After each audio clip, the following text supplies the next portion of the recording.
Kuadhimisha miaka 30 ya VETA, BRELA tumeshiriki kwa ajili ya kusaidia wateja wetu katika usajili, wafanyabiashara, wajasiriamali, hasa wabunifu kutoka VETA ambao wanabuni vitu mbalimbali ambavyo pia vinahitaji kuja kurasimishwa.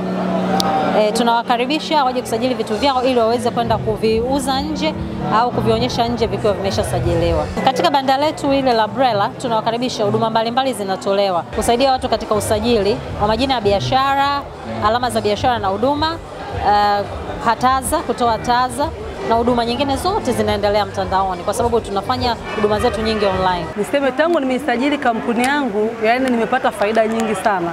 Maana kuna fursa mbalimbali ambazo nimezipata kupitia BRELA. Na nashukuru Mungu leo BRELA tuko nao hapa katika maadhimisho ya VETA. Kwa hiyo ningitoa wito pia kwa wengine ambao bado hawajasajili wajasiriamali, bado hamjachelewa. Nafasi, mlango uko wazi. Kwa wale ambao wa mkoa wa Dar es Salaam na mikoa ya jirani, mnakaribishwa kutembelea katika maonyesho haya, mtaipata hiyo huduma kwa urahisi zaidi. Ila kwa wale ambao wako mikoani, basi tunawakaribisha pia. Ni njia nyepesi tu, wala sio kazi kubwa. Unaingia tu online, unatafuta BRELA, jisajili pale kwa 20,000 yako tu. Lakini unapata fursa mbalimbali, unapata fursa za mikopo, zinapata fursa za kutambulika kimataifa na kitaifa. Kwa hiyo karibuni mtembelee BRELA. BRELA ndo mpango mzima.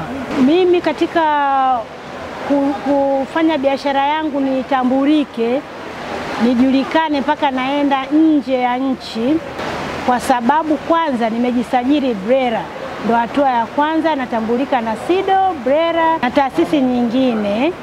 Kwa hiyo BRELA ni kiunganishi kati ya mjasiriamali mwenye viwanda vidogo, ni rafiki.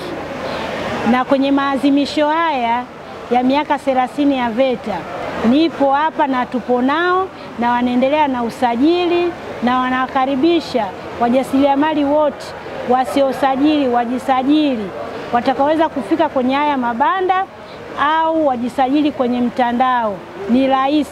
Nipo katika maonesho haya ya VETA ambayo yanatimiza miaka 30 ya VETA tangu ilipoanzishwa.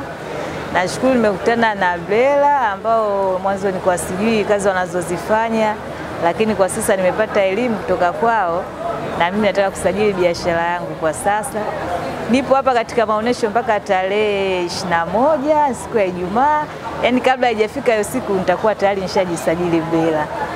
Sababu nilikuwa siwatambui hapo mwanzo, nilijua ni gharama kubwa kusajili biashara. Lakini kwa sasa nimejua kumbe ni kiasi kidogo tu cha pesa na ada ya mwaka ni ndogo ambayo nitaweza kuimudu. BRELA.